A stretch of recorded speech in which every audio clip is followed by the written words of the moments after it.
الحمد لله حمدا كثيرا طيبا مباركا فيه كما يحب ربنا ويرضاه وأشهد أن لا إله إلا الله وحده لا شريك له وأشهد أن محمدا عبده ورسوله صلى الله عليه وعلى آله وأصحابه وسلم تسليما كثيرا أما بعد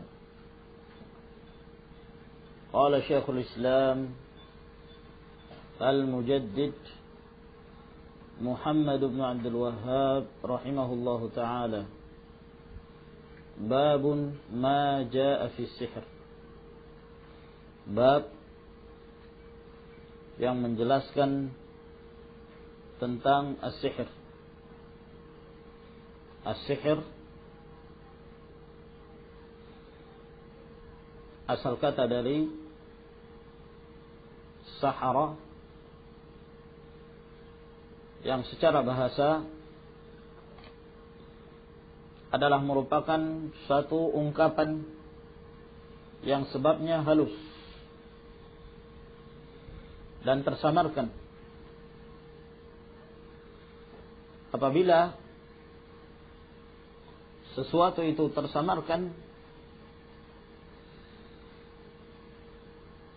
dan seseorang terpengaruh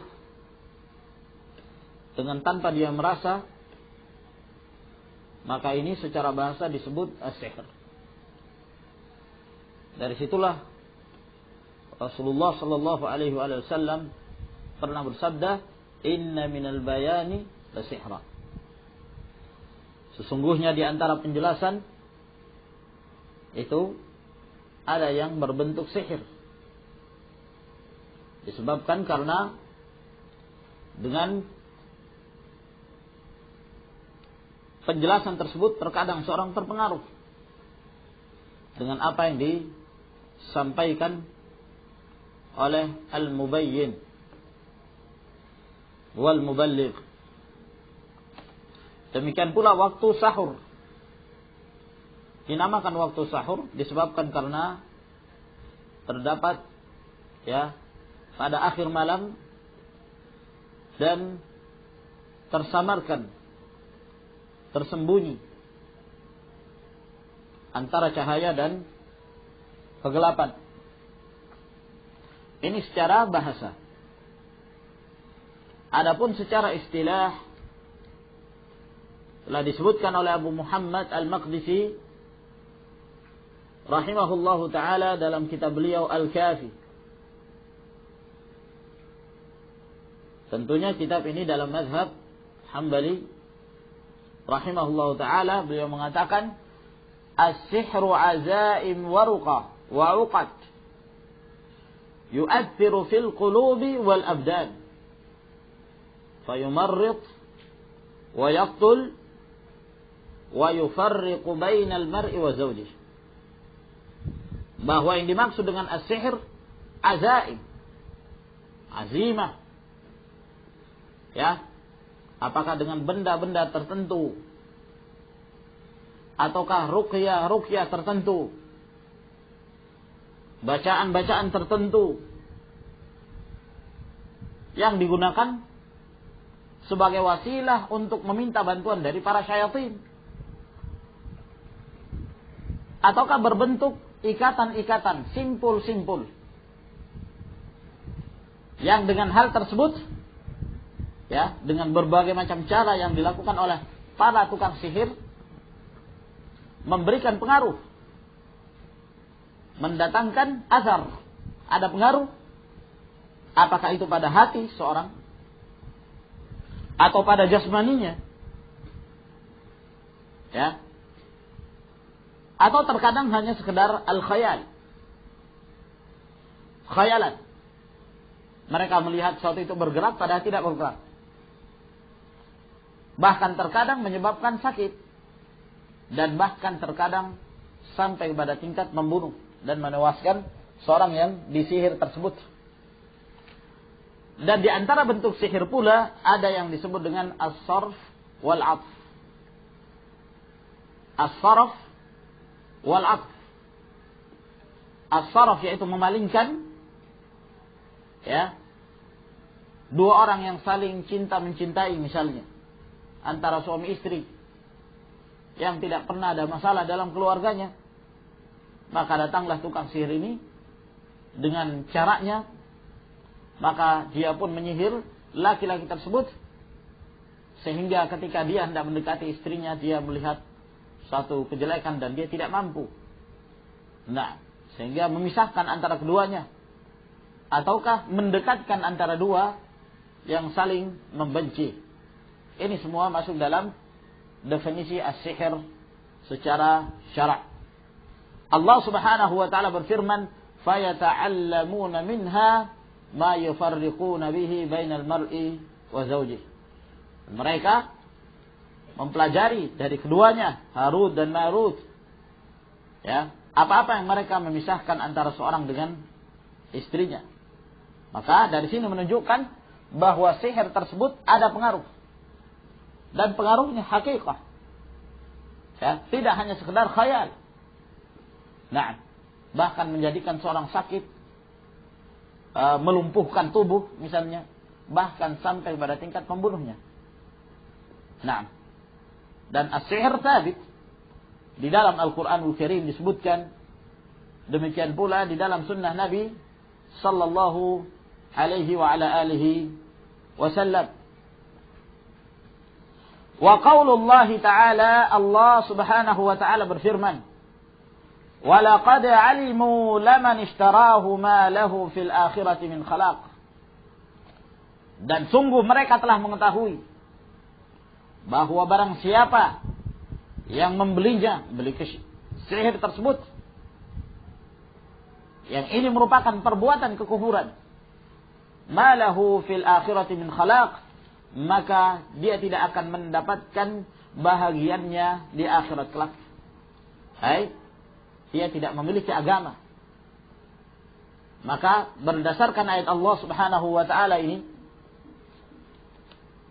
sebagian para ulama menghukumi bahwa as-sahir, tukang sihir, kafir, keluar dari Islam. Dan ini pendapat segolongan dari kalangan para ulama seperti Al-Imam Malik rahimahullah, dan demikian pula Al-Imam Abu Hanifah dan Al-Imam Ahmad rahimahumullahu taala. Akan tetapi di sana sebagian dari kalangan para ulama seperti Al-Imam Syafi'i rahimahullahu taala, beliau merinci dalam hal ini. Dan itu disebutkan pula oleh Syekh Muhammad bin Shalih Al-Utsaimin rahimahullah, bahwa tidak semua tukang sihir itu kafir. Sebab di antara jenis sihir ada yang mereka menyihir dengan meminta bantuan kepada para syayatin, para syaitan dari kalangan jin, yang mereka minta bantuan kepadanya untuk memudaratkan seseorang yang hendak disihirnya. Maka dengan berbagai macam cara, bahkan terkadang sampai kepada tingkat beribadah kepada syaitan tersebut. Ya, apakah dengan lafaznya, ataukah dengan jasadnya, ataukah dengan mengorbankan sesuatu, sembelihan dan yang semisalnya kepada syaitan tersebut, agar syaitan ini mau menuruti apa yang diinginkannya.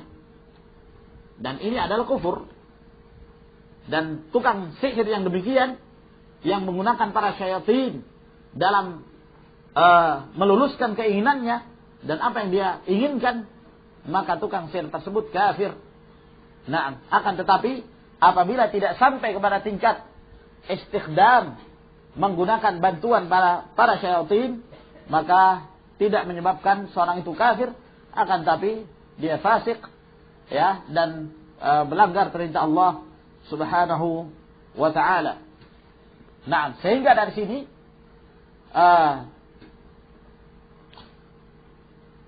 dari perselisihan yang terjadi di kalangan para ulama, maka mereka pun berselisih tentang hukum tukang sihir tersebut sebagaimana akan disebutkan setelahnya. Wa qauluhu, dan Allah Subhanahu wa taala berfirman, yu'minuna bil jibti wat taghut. Mereka beriman kepada al-jibt dan kepada at-taghut. Qala Umar, berkata Umar bin Al-Khattab radhiyallahu ta'ala, al-jibtu as-sihru. Yang dimaksud dengan al-jibt adalah sihir. Wat-taghut as-syaitan. Taghut adalah syaitan.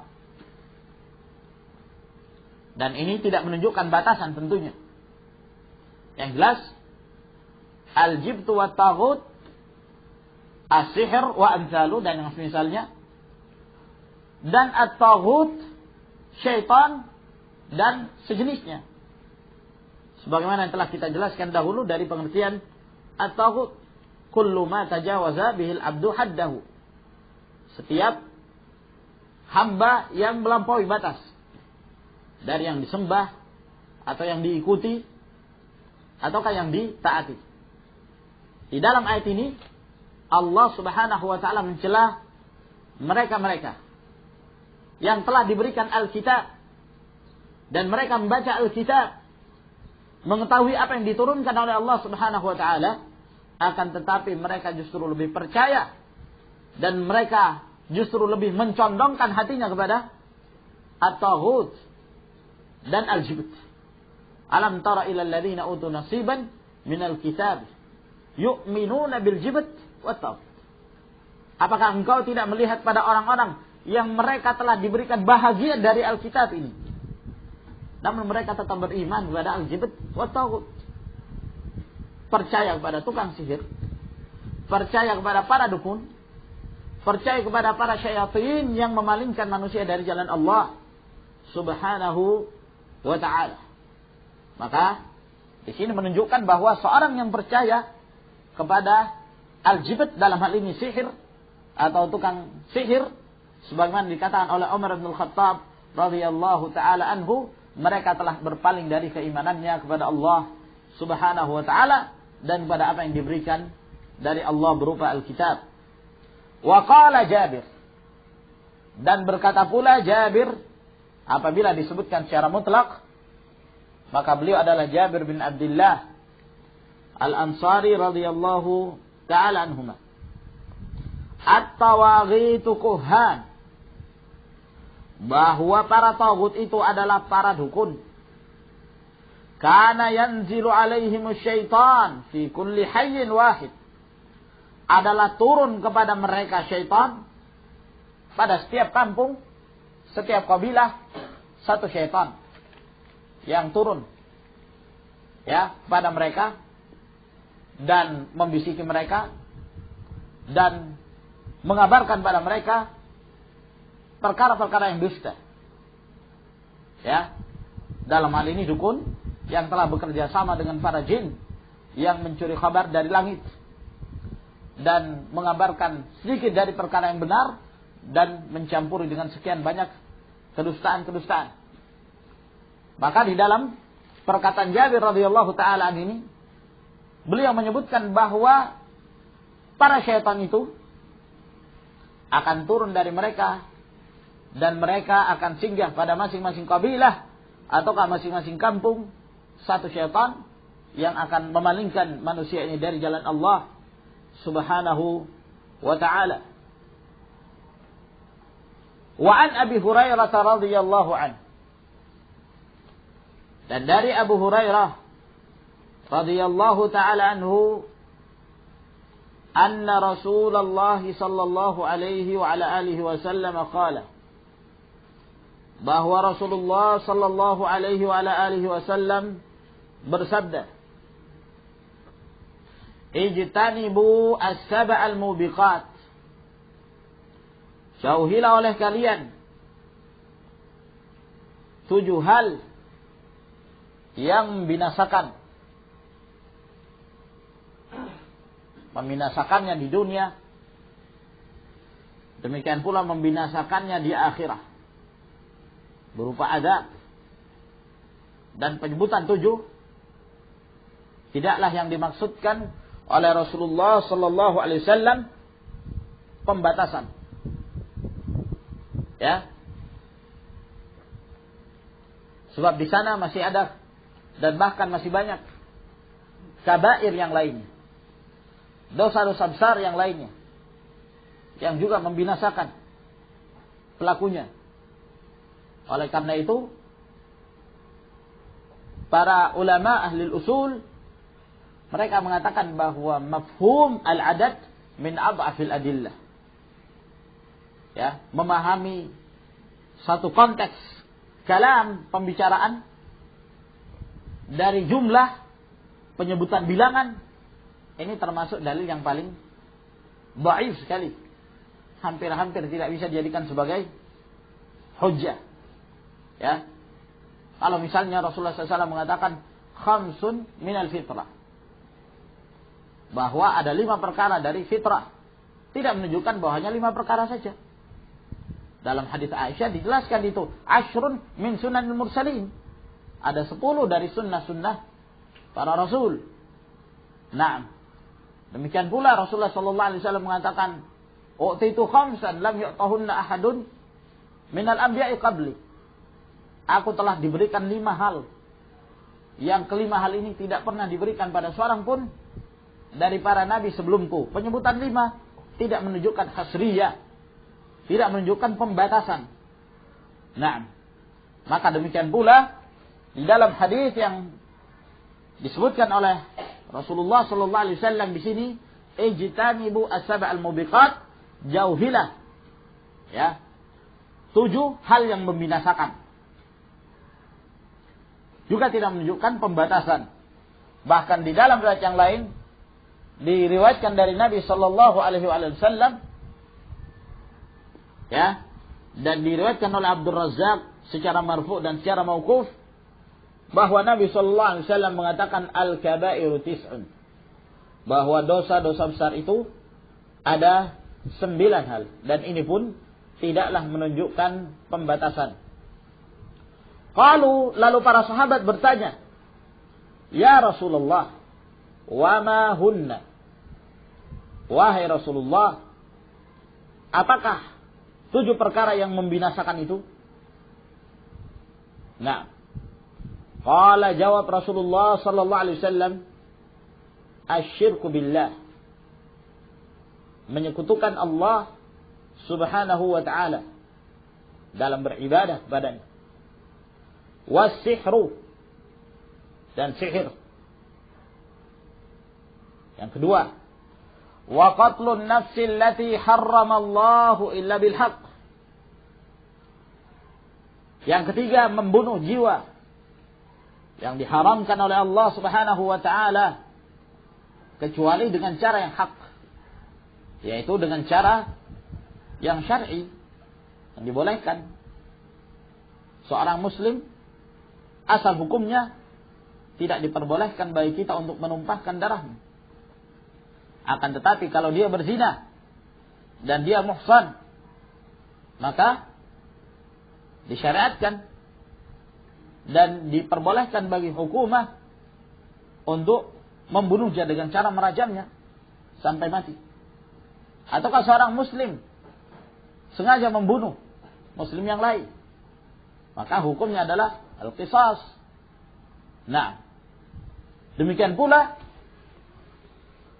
apabila seorang membunuh seorang yang kafir yang tidak hak atas dia untuk membunuhnya, disebabkan karena dilindunginya, di mana kaum muslimin ataukah pemerintah kaum muslimin melindungi dia. Di antaranya adalah seorang kafir muahid misalnya, yang punya perjanjian dengan kaum muslimin untuk tidak melakukan peperangan. Maka selama mereka menepati janjinya dan selama mereka tidak membatalkan perjanjian damai dengan kaum muslimin, maka tidak diperbolehkan bagi kaum muslimin untuk membunuh mereka ya, selama dalam batas perjanjian. Dalam hal ini Rasulullah sallallahu alaihi wasallam bersabda, di dalam hadis yang diriwayatkan oleh Imam Al-Bukhari, "Man qatala mu'ahidan lam yurih raihatal jannah." Barang siapa yang membunuh seorang mu'ahid, kafir mu'ahid, maka dia tidak akan mendapatkan baunya surga. Naam, demikian pula kafir zimmi, kafir musta'min, ya, selain dari kafir harbi, tidak diperbolehkan seorang itu untuk membunuhnya tanpa hak. Di sini disebutkan bahwa ini termasuk dosa yang sangat besar di sisi Allah Subhanahu wa taala, bahkan membinasakan pelakunya. Yang keempat, wa aklu riba. Memakan harta riba. Ya. Nah. Dan orang-orang makan riba, mereka dilaknat oleh Allah Subhanahu wa taala. La'anallahu akilar riba wa mukilah. Allah Subhanahu wa taala melaknat yang memakan uang riba, demikian pula yang menyebabkan orang memakannya. Maka ikhwan fillah azakumullah, seorang muslim hendaklah mereka berusaha untuk menjaga diri mereka dari terjatuh dalam muamalah ribawiyah. Ya. Nah, baik itu dalam hal tukar menukar barang-barang yang di sana termasuk dari al-asnaf ribawiyah, termasuk dalam jenis-jenis yang di sana terjadi riba padanya. Nah, ya, ataukah dalam hal bermuamalah dengan yang lainnya, yang mana mereka akan mendapatkan riba. Di antaranya adalah seorang yang menyimpan uang, misalnya di bank, lalu kemudian menghasilkan bunga. Dia menyimpan, lalu kemudian mendapatkan lebih daripada itu. Dan ini adalah merupakan hasil riba. La syakka fi hadha. Nah, seorang yang memberikan pinjaman dan seorang yang menitipkan, asal hukumnya adalah min babil minnah,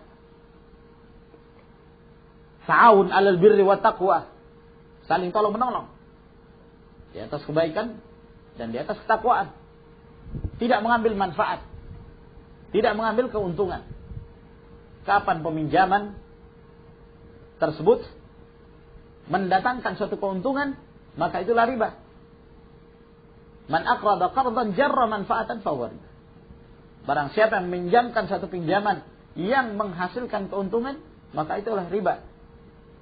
Nah, maka kita berusaha untuk menjaga diri kita, jaga harta kita dari hal-hal yang diharamkan oleh Allah Subhanahu wa taala, dari uang riba atau dari ta'awun 'alal itsmi wal 'udwan, tolong menolong di atas perbuatan dosa dan permusuhan. Nah, wa aklu malil yatim, demikian pula memakan harta anak yatim. Ya. Dan ini termasuk dosa yang sangat besar. La taqrabu malal yatim illa billati hiya ahsan hatta yablugha ashuddah. Janganlah kalian mendekati harta anak yatim kecuali dengan cara yang lebih baik. Gimana dengan cara yang lebih baik? Yaitu apabila kalian memiliki kemampuan untuk mengolah harta anak yatim tersebut sehingga mendatangkan keuntungan yang lebih besar dan halal, maka boleh kalian memanfaatkannya, mengolahnya, ya, ke arah yang lebih menguntungkan tentunya. Nah, maka hendaklah kalian menjaga harta anak yatim tersebut sampai dia mencapai usia balik.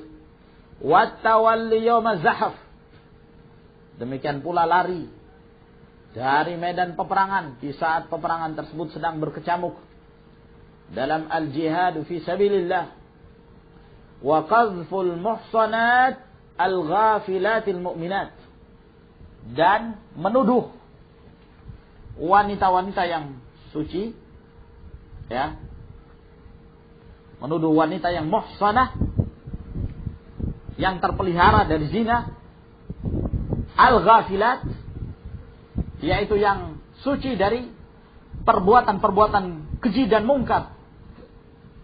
Ya, tidak diketahui dari mereka. Terjatuhnya dalam kemaksiatan, zina dan yang semisalnya. Mereka orang terpelihara. Lalu kemudian ada seorang memfitnah dia, menuduh bahwa wanita ini penzina misalnya. Atau saya pernah melihat wanita ini bersama laki-laki dan melakukan perbuatan mesum misalnya. Waliyadzubillah. Tanpa hujjah, tanpa burhan, tanpa saksi yang disyaratkan oleh Allah Subhanahu wa taala, maka ini dosa yang sangat besar sekali. Nah, menuduh seorang tanpa dia melihatnya, ataukah hanya dengan khabar-khabar yang tidak jelas. Naam. Maka yang demikian ini tidak diperbolehkan ya ikhwan. Al-mu'minat, dan dia adalah seorang wanita mukminah. Yang menjadi syahid dalam hadis Abi Hurairah radhiyallahu taala anhu ini, penyebutan as-sihir termasuk di antara dosa yang membinasakan pelakunya. Dia binasa di dunia dekat dengan dihukumkan padanya had apabila dia masih dalam keadaan muslim, ataukah dihukum qatlu riddah, dibunuh karena murtad misalnya. Ya. Dan kesengsaraan di dunia tentunya. Apalagi di akhirat. Dia akan merasakan azab yang sangat pedih dari Allah Subhanahu wa taala. Wa an Jundab marfu'an, dan dari Jundab bin Abdullah al-Bajali radhiyallahu taala anhu secara marfu'. yakni sampai kepada Nabi sallallahu alaihi wasallam bahwa beliau bersabda, haddus sahiri darbuhu bisayf, bahwa hukuman bagi tukang sihir yaitu menebasnya dengan pedang. Rawahu Tirmidzi, hadis ini diriwayatkan oleh At-Tirmidzi, wa qala as-sahihu annahu mauquf, bahwa yang sahih ini adalah mauquf, yakni perkataan Jundab, bukan perkataan Rasulullah sallallahu alaihi wasallam. Oleh karena itu hadis ini apabila marfu' dilemahkan oleh para ulama. Di antaranya Al-Albani rahimahullah melemahkannya dalam Dhaiful Jami'. Demikian pula Al-Hafidh Ibnu Hajar rahimahullah dalam kitabnya Fathul Bari. Dan juga At-Tirmidzi rahimahullah, yang zahir di sini beliau mensahihkan bahwa riwayat ini mauquf dan bukan marfu' sampai pada Nabi sallallahu alaihi wa ala alihi wasallam. Di sini ada dua bacaan. Apakah kita mengatakan haddus sahiri darbatun bisayf, boleh? Atau haddus sahiri darbuhu bisayf? Ya. Hukuman bagi tukang sihir adalah menebasnya dengan pedang. Dan terjadi khilaf di kalangan para ulama dalam hal membunuh tukang sihir. Apakah dibunuh atau tidak?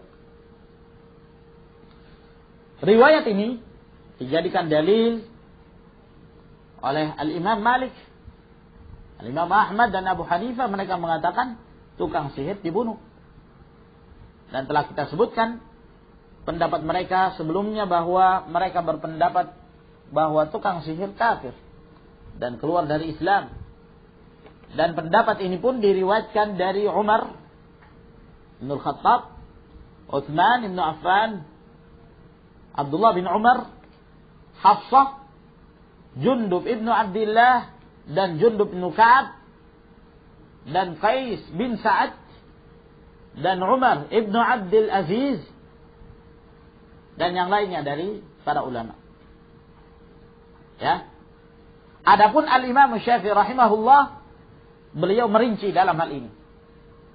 Sebagaimana yang telah kita sebutkan dalam pembahasan kufurnya, juga beliau merinci bahwa di antara sihir ada yang sampai pada tingkatan kekufuran, ada pula yang tidak. Nah, apabila telah sampai pada tingkatan kufur, barulah Al-Imam Syafi'i rahimahullah berpendapat bahwa yang demikian ini hukumnya adalah al-qatl. Ya, dibunuh. Nah, karena riddah, murtad dari Islam. Nah, dan ini yang dikuatkan oleh Ibnul Munzir dan salah satu riwayat dari Al-Imam Ahmad bin Hanbal rahimahullahu ta'ala. Nah, dan sebagian dari kalangan para ulama juga ada yang menjelaskan bahwa tukang sihir tersebut apabila dia dibunuh disebabkan karena kufurnya, maka dibunuhnya dia karena murtad, karena riddah. Namun apabila dia tidak sampai menyebabkan keluar dari Islam dan dia dibunuh, ini kembali kepada ijtihad imam. Kembali pada ijtihad pemerintah, imam, pemimpin dalam hal ini, ya, dalam hal maslahah dan mafsadah. Apabila dia melihat bahwa kemaslahatannya tukang sihir tersebut dibunuh, ya, dengan hukum had, walaupun tidak sampai pada derajat al-kufur, maka boleh bagi dia untuk melakukannya. Dan mereka memahami bahwa seperti Umar bin Khattab dan yang lainnya membunuh tukang sihir tersebut disebabkan karena kembali kepada ijtihad al-imam, bukan karena dia sebagai tukang sihir semata. Wallahu a'lamu bis-shawab. Wa fi sahih al-Bukhari an Bajalata ibni Abdah qala, dalam sahih al-Imam al-Bukhari rahimahullah dari Bajalah bin Abdah berkata, kata Umar bin Al-Khattab, telah ditulis oleh Umar bin Al-Khattab, aniqtulu kulla sahirin wa sahiratin, yaitu hendaklah kalian membunuh setiap tukang sihir laki dan perempuan. Qala, kata Bajalah, faqatalna thalatha sawahir, maka kami pun membunuh 3 tukang sihir. Wa sahha an Hafsah radhiyallahu anha, dan telah sahih dari Hafsah radhiyallahu ta'ala anha annaha amarat biqatli jariyatin saharatha, bahwasanya Hafsah memerintahkan untuk membunuh seorang jariyah, seorang wanita yang telah menyihirnya. Faqutilat, maka dia pun dibunuh. Wa kadzalika sahha an Jundab, demikian pula yang sahih dari Jundab Ibn Abdullah. Qala Ahmad, maka berkata Imam Ahmad, an thalathatin min ashabin Nabi sallallahu alaihi wasallam, dari 3 sahabat Nabi sallallahu alaihi wasallam dinukilkan dari mereka bahwa mereka berpendapat tukang sihir dibunuh. Dari Umar bin Al-Khattab, ya, demikian pula dari Hafsah dan dari Jundab radhiyallahu ta'ala anhum, sehingga beliau berpendapat bahwa tukang sihir secara mutlak hukumnya adalah al-qatl, ya, dibunuh. Apabila telah sampai pada darajatul kufur, maka dibunuhnya karena murtad. Apabila tidak sampai pada derajat kufuran, maka dibunuhnya karena had ataukah kepada ijtihad al-imam. Wallahu a'lamu bis-shawab.